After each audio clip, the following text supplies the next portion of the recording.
In 1962, Marilyn Monroe died at the age of 36. But what truly shocked the world were the events that followed her death. Why did Joe Daggio, her ex-husband, choose to quietly send roses for 20 years? And what keeps America forever haunted by her image, even today? Monroe was the embodiment of Hollywood's golden era, a whirlwind of charm that captivated the entire entertainment industry of the 1950. Yet behind those sorrowful eyes was a childhood marked by tears, broken marriages, and endless battles within her own mind. These never-before-seen private photos will uncover secrets no one has dared to tell. Keep watching to discover the truth behind the glamour. Before we dive deeper, tell me in the comments where you're watching from. Grab yourself a warm drink, maybe a cup of tea or just water, and sit back as we begin this journey together. Marilyn Monroe, born June 1st, 1926, with the small name Norma Jeane Mortensen. From the moment she cried out, fate seemed to have determined for her a life full of turmoil. Her mother, Gladys, was a woman working in the film industry, but was deeply mentally damaged after broken marriages. Marilyn's father never appeared, and his true identity remains a mystery, causing the girl to be labelled illegitimate in a prejudiced society.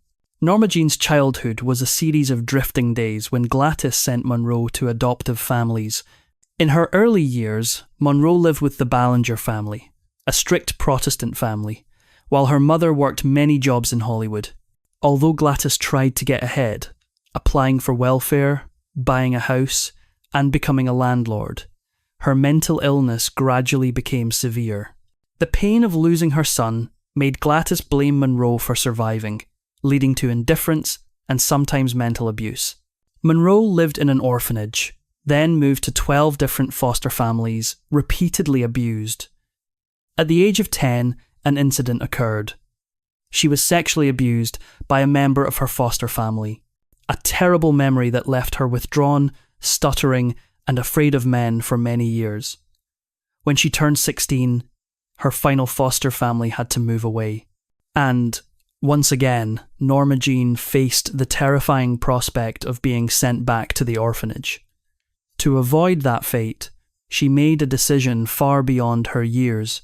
She agreed to marry James Doherty, the boy next door, who was a few years older.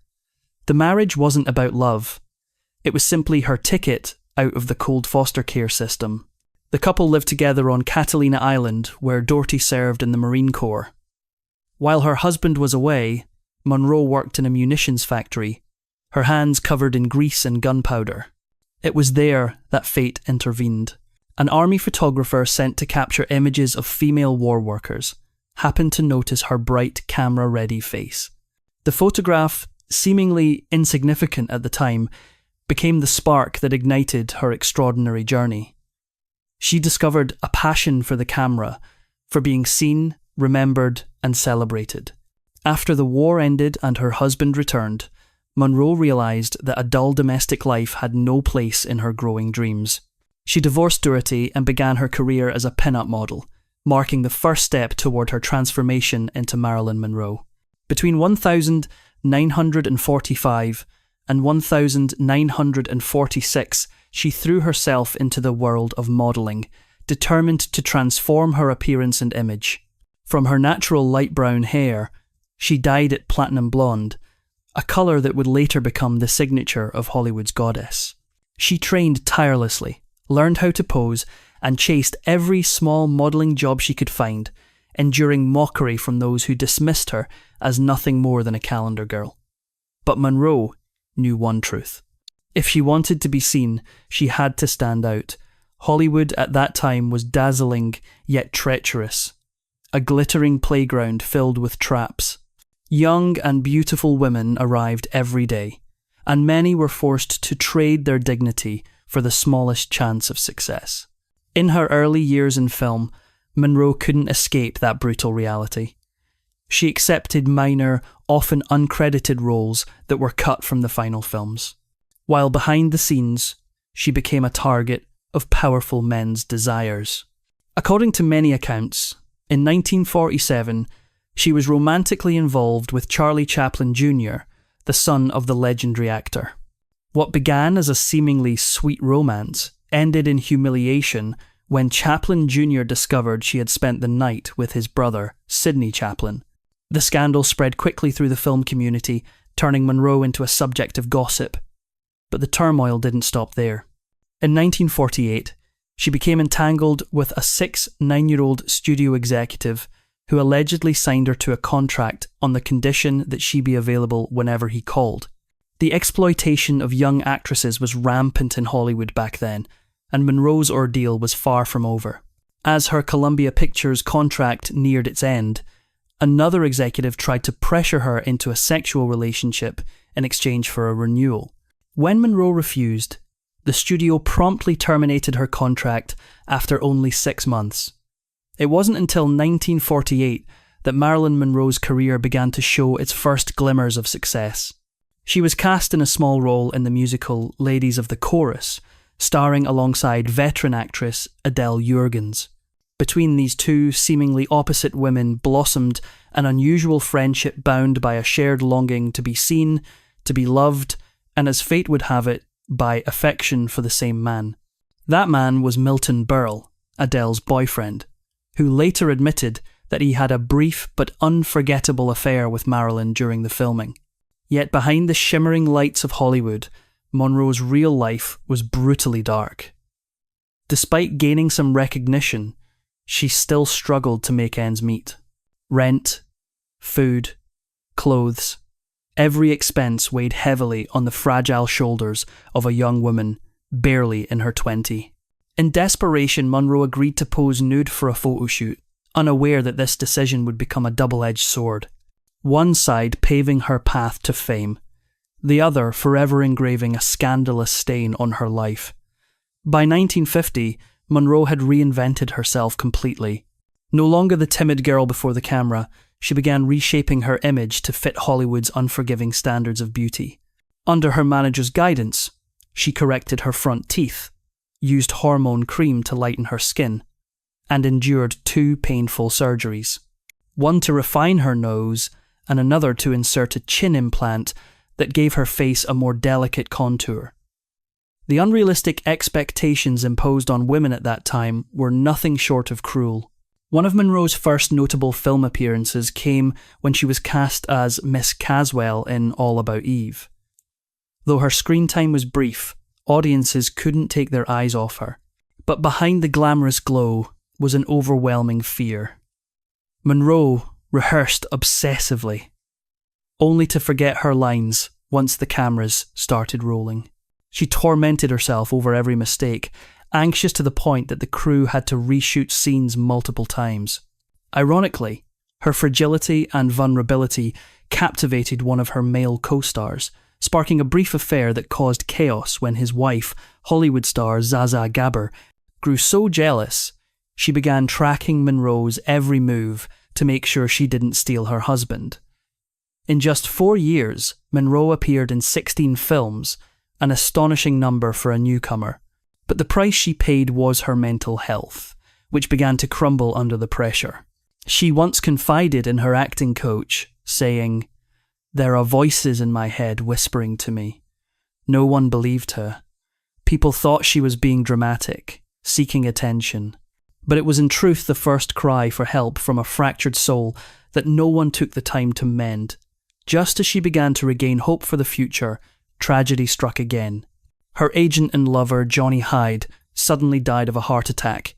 For Monroe, it felt like losing the only person who truly believed in her. She collapsed into despair. In one desperate night, she swallowed dozens of sleeping pills and was found just in time. Some of the pills still in her mouth. She survived, but the emotional wound never healed. Still, she forced herself to rise, walking alone down a path that many others would have abandoned. Fate, however, seemed to mock her resilience. As she was preparing for her breakthrough role in Clash by Night, the past returned to haunt her. The nude photos she had taken in 1949 leaked and spread across Hollywood like wildfire. The media swarmed. The public whispered, But Monroe refused to hide. When a reporter asked her about the scandal, she smiled and quipped, "No, that's not true. I still had the radio on." It was a cheeky, defiant line that left the public both shocked and utterly captivated by her. From that moment, Monroe became Hollywood's ultimate sex symbol. Her gaze, her voice, her walk, all were turned into tools for the industry to exploit.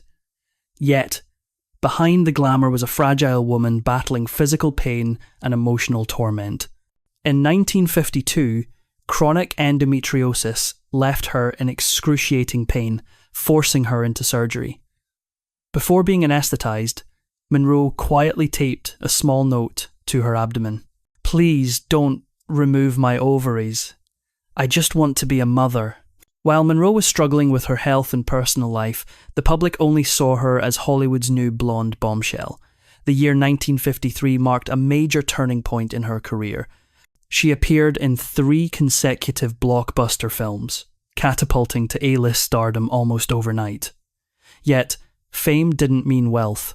In Gentlemen Prefer Blondes, even though she was the soul of the movie, her salary was only slightly higher than that of her co-star Jane Russell.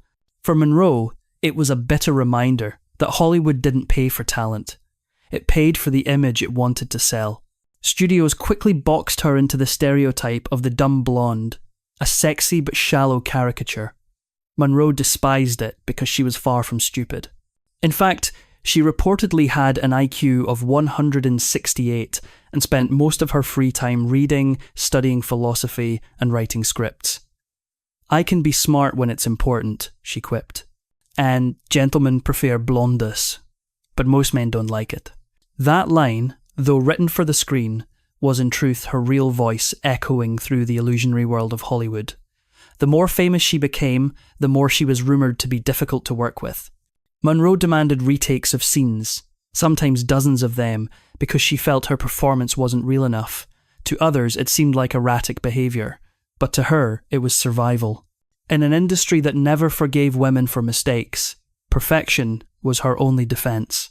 Around this time, fate introduced her to baseball legend Joe DiMaggio, a man as iconic as she was, strong, reserved, and deeply traditional. Their meeting turned into one of America's most talked about romances. On January 14th, 1954, they married, surrounded by the blessings of millions of fans. At first, they enjoyed a blissful honeymoon, but soon their differences began to surface. Joe was a traditional man who preferred a quiet home life, while Monroe was outgoing, eager to attend acting classes, events, and social gatherings. Her relentless work schedule and their clashing personalities quickly strained the marriage.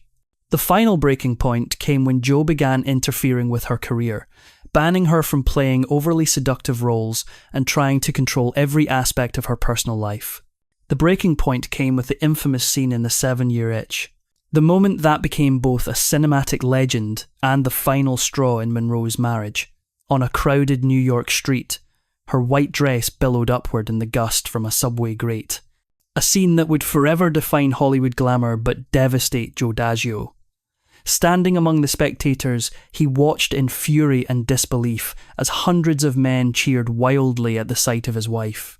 When the cameras stopped rolling, Joe's jealousy erupted. That night, they fought so violently that hotel staff had to intervene. The next morning, Monroe arrived on set with bruises on her arms, marks of a marriage spiralling out of control. 9 months after their wedding, she filed for divorce, citing mental cruelty. At the press conference, Monroe broke down in tears before the cameras. It was no longer a performance, but genuine heartbreak. Yet, Joe couldn't let her go. He began stalking her, disguising himself to blend into crowds, sitting for hours in hotel lobbies just to catch a glimpse of her. He eavesdropped on her phone calls, appeared unannounced at her home, and questioned her about other men. His love had turned into a dangerous obsession. Monroe, however, refused to crumble. She chose to reclaim her life. Rumours swirled that she was dating Marlon Brando, the hottest actor in Hollywood at the time.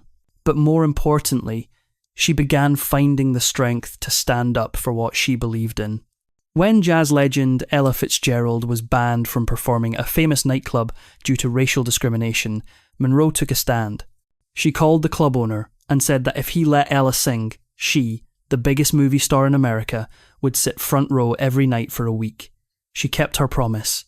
That week's performance became the talk of Los Angeles, and Ella Fitzgerald would later say she owed her career breakthrough to Marilyn Monroe. In 1956, just a year after her divorce from Joe Daggio, Marilyn Monroe once again stunned the world when she married playwright Arthur Miller.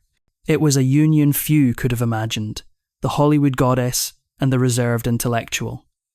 The press called them opposites. She was the embodiment of beauty and emotion, while he represented intellect and reason. Yet, it was precisely that contrast that made Monroe believe Miller could be the safe harbour her wounded soul had always longed for. But the dream of love quickly shattered.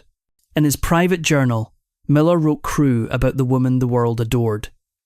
She is fragile, unstable, and makes me ashamed. One day, Monroe accidentally came across those words, and in that moment, every illusion she had about love collapsed. Some claimed Miller had left the journal open intentionally, a cruel way to say what he couldn't voice aloud. To Monroe, it wasn't just betrayal. It was the deepest possible rejection of her true self. Despite the heartbreak, she kept working. The Prince and the Showgirl was filmed while she was in one of the darkest emotional states of her life. Her weight fluctuated wildly, forcing the costume department to constantly alter her dresses. One designer was even fired for complaining that her waist changes every day. Tension filled the set, and clashes between Monroe and her co-star director Laurence Olivier grew unbearable. He treated her as an amateur, while she found him arrogant and cold. The breaking point came when Olivier shouted at her, "Just be sexy, that's all." A line that struck her pride like a slap to the face, but the turmoil on set was only a fraction of a greater tragedy. Between 1956 and 1958, Monroe and Miller endured 3 heartbreaking pregnancies, 2 miscarriages, and 1 ectopic pregnancy. After the third, Monroe gave up on her dream of motherhood, a dream she had cherished all her life. The loss devastated her. Yet Crew, some obsessed fans were relieved, believing motherhood would ruin the seductive image that defined her. Despite being branded the dumb blonde, Monroe never lost her compassion.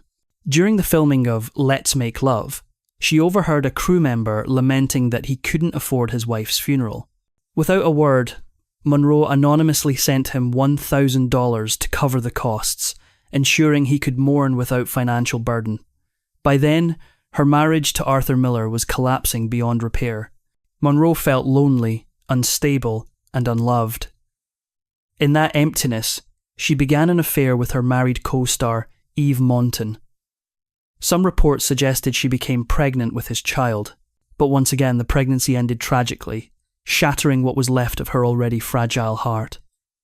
After her marriage to Miller disintegrated, Monroe spiraled into despair. She poured all her remaining energy into The Misfits, a film that was meant to be her great comeback but turned into a living nightmare. The production was chaos. Director John Huston often showed up drunk, while both Monroe and Montgomery Clift battled depression and dependence on sedatives. The presence of Arthur Miller, who had written the script and remained on set, only deepened the tension. Miller had hoped the film might mend their marriage, but instead it exposed every fracture. On set, they were no longer lovers or collaborators, just 2 strangers communicating through intermediaries. Monroe, fragile and hypersensitive, felt abandoned in the very project that was supposed to be her redemption. She hid her pain behind a smile as always, but this time the sorrow was impossible to disguise, especially after learning that Miller was having an affair with a young female photographer. With cold detachment, Miller continued to wound her, deliberately delaying script rewrites so she wouldn't have time to memorize her lines. The woman once hailed as America's sex symbol now sat alone in her dressing room, quietly crying, terrified that others would see just how broken and afraid she had become. During those difficult days, only one person truly treated her with kindness: Clark Gable, her co-star. He was gentle, protective, and made her feel valued for who she was, but fate was cruel once again.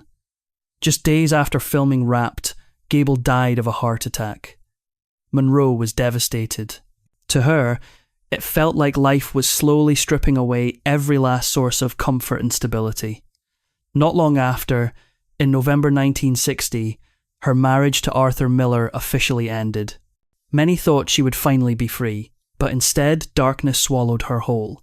In February the following year, Monroe confided to a friend that she had thought about jumping off her balcony to end it all.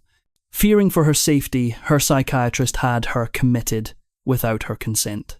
Monroe believed she was entering a place of rest and recovery, but it turned out to be a nightmare. She was locked in a padded cell, threatened with being strapped into a straitjacket and treated like a criminal. Later, she described the experience as inhuman, saying she was treated like a subhuman creature until her ex-husband, Joe Diageo, came to rescue her. From that point on, Marilyn Monroe seemed to live two parallel lives. On one side was the troubled woman, lonely, addicted to pills, and emotionally unstable. On the other was the dazzling icon, the world's most seductive star, whose every romance set off headlines around the globe. And so, even as she slipped deeper into depression, Monroe continued to seek moments of aliveness through love. Her final days were a toug-of-war between stardom and despair. She threw herself into relationships as if chasing salvation. From her dear friend Frank Sinatra to President John F. Kennedy, the most powerful man in America. In May 1962, at Madison Square Garden, the world held its breath as Monroe stepped on stage in a skin-tight gown that looked sewn directly onto her body. The lights reflected off her radiant face, and as she began to sing, "Happy Birthday, Mr. President," time seemed to stand still. Her husky, seductive voice drifted through the microphones, melting the crowd. But once the applause faded, whispers began to spread, and soon rumours of an affair between Monroe and President Kennedy swept across the nation. Historians would later confirm that it wasn't merely gossip. The two had shared a real relationship, one filled with passion but fraught with danger. Jackie Kennedy, always composed, was said to have confronted Monroe directly. When Marilyn claimed that JFK had promised to divorce Jackie and marry her, the First Lady reportedly smiled and replied, "You go right ahead and move into the White House, Marilyn. Then you'll have all the problems I have." It was a cutting remark and a prophecy, because soon after both women, each in her own way, would lose the most precious thing in her life. Yet, the story didn't end there. Monroe also became entangled with JFK's brother, Bobby Kennedy, a gentler, more empathetic man. But that very tenderness only deepened the chaos. She found herself trapped in a web of power, love, and guilt. Three forces that could never coexist. In the early 1960s, Marilyn Monroe's health declined rapidly. She suffered from chronic insomnia, became dependent on sedatives, and sank deeper into bouts of depression from which there seemed to be no escape. Her longtime makeup artist recalled that there were days they had to do her makeup while she lay in bed, too weak to even sit up. Yet, in her rare moments of clarity, Monroe still wanted to prove she could keep working. She signed on to star in Something's Got to Give, a film she believed would mark the rebirth of her career. But fate had other plans. Her repeated absences and late arrivals, due to her fragile health, led 20th Century Fox to fire her. By the time the studio realised its mistake and tried to rehire her, it was already too late. On August 5th, 1962, Los Angeles awoke to news that shocked the world. Marilyn Monroe had been found dead in her Brentwood home. She lay on her bed, holding a telephone in her hand, as if she had been trying to call someone in her final moments. She was only 36, an age when most are still living their dreams, but she had already lived an entire lifetime. The official cause of death was listed as suicide by overdose, but the mystery surrounding her death has fueled endless speculation. Some believe the CIA or Bobby Kennedy orchestrated it, fearing she might reveal explosive political secrets. Others say she was killed by the same thing that haunted her all her life: loneliness. A loneliness so vast that not even fame, fortune, or millions of adoring fans could fill it. Joe Diageo, the husband who had once made her cry so many times, was the only one who kept his promise to stay by her side until the end. He arranged her funeral, banning Hollywood's presence, and for the next 20 years, he sent red roses to her grave 3 times a week. He never remarried, never stopped loving her. Those close to him said that shortly before his death, Diageo whispered to a friend, "At last, I'm going to see Marilyn again." Since Monroe's passing, the world has never stopped remembering her in film, in fashion, in music, and in the collective dream that never fades. Every generation finds something new in her: beauty, fragility, or the eternal yearning to be loved. Marilyn Monroe was not just Hollywood's brightest star. She was the embodiment of the fragility behind fame, a reminder that behind every dazzling smile there may lie an abyss. And perhaps it is this haunting contrast between radiance and ruin that has made the world forever love and mourn the tragic muse who shone too brightly to last.